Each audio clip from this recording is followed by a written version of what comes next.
মহাকালের ঘড়িতে তখন কোনো কাঁটা ছিল না, ছিল না কোনো দিক, কোনো স্থান, এমনকি সময় নামক প্রবল স্রোতটিও তখনও জন্ম নেয়নি।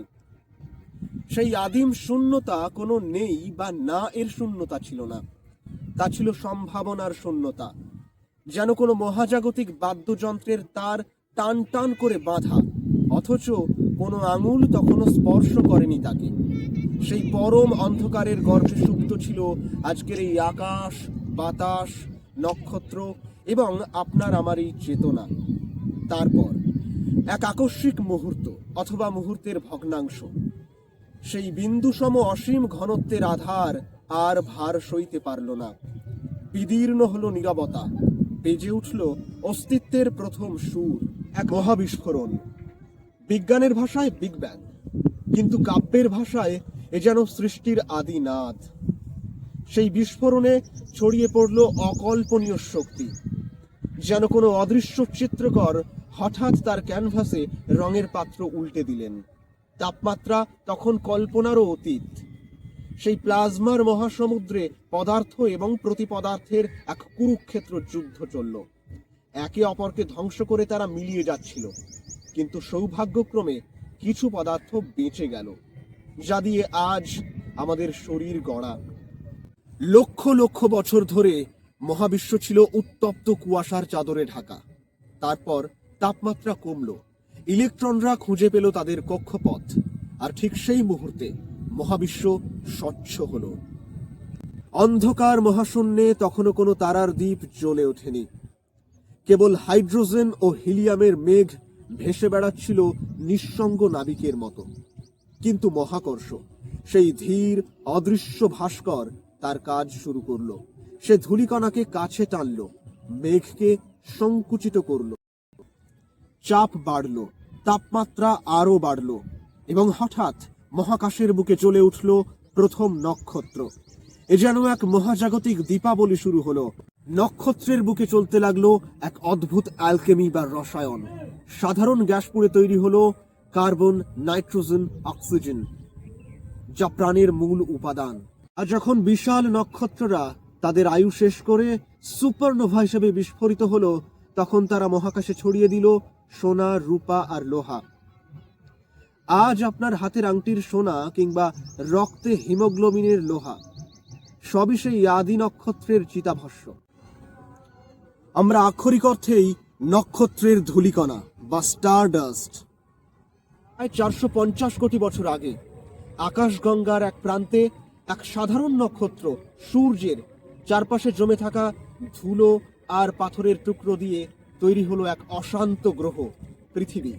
প্রথম দিকের পৃথিবী ছিল এক জ্বলন্ত অগ্নিপিণ্ড, গলিত লাভার নদী, উল্কাপাতের আঘাত আর বিষাক্ত বাতাস। এই ছিল পৃথিবীর আদিম পরিবেশ। তারপর এক প্রলয়ঙ্কারী সংঘর্ষ।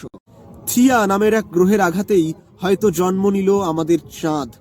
এই চাঁদ পৃথিবীকে শান্ত করল, তার ঘূর্ণনকে ধীর করল এবং ঋতুচক্রের ছন্দ এনে দিল। যুগের পর যুগ ধরে চলল অবিরাম বারিধারা। আকাশ ভেঙে নামা সেই বৃষ্টিতে তৈরি হলো আদিম সমুদ্র। পৃথিবী শান্ত হলো, নীল পোশাক পরল।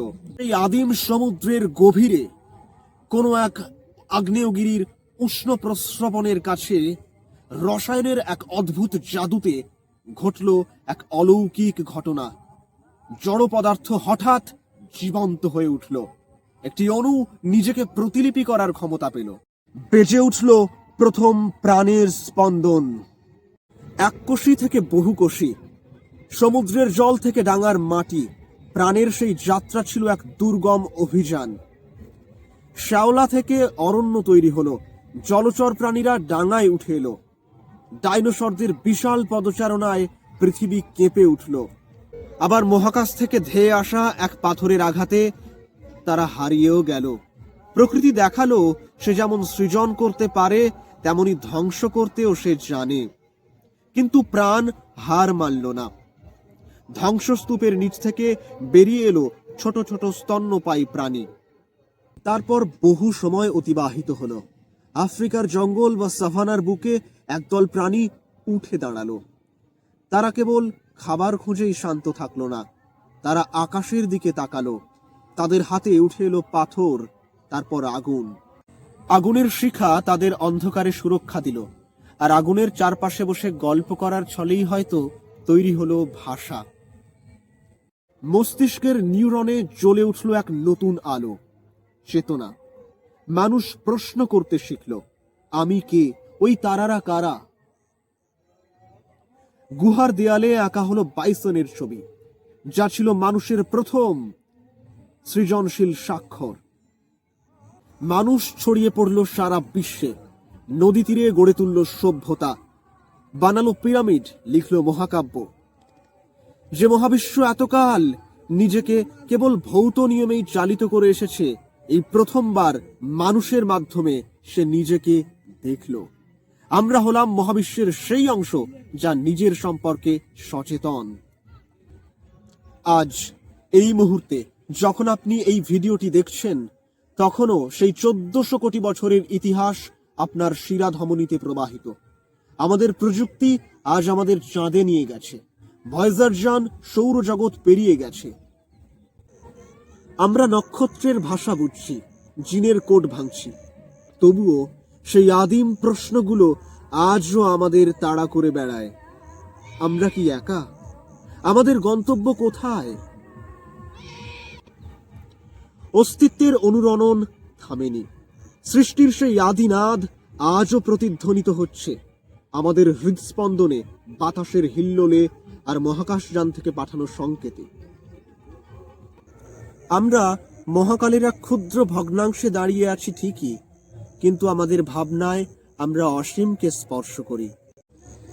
মহাবিশ্ব এক বিশাল কবিতা, আর আমরা প্রত্যেকেই সেই কবিতার এক একটি জীবন্ত পংক্তি।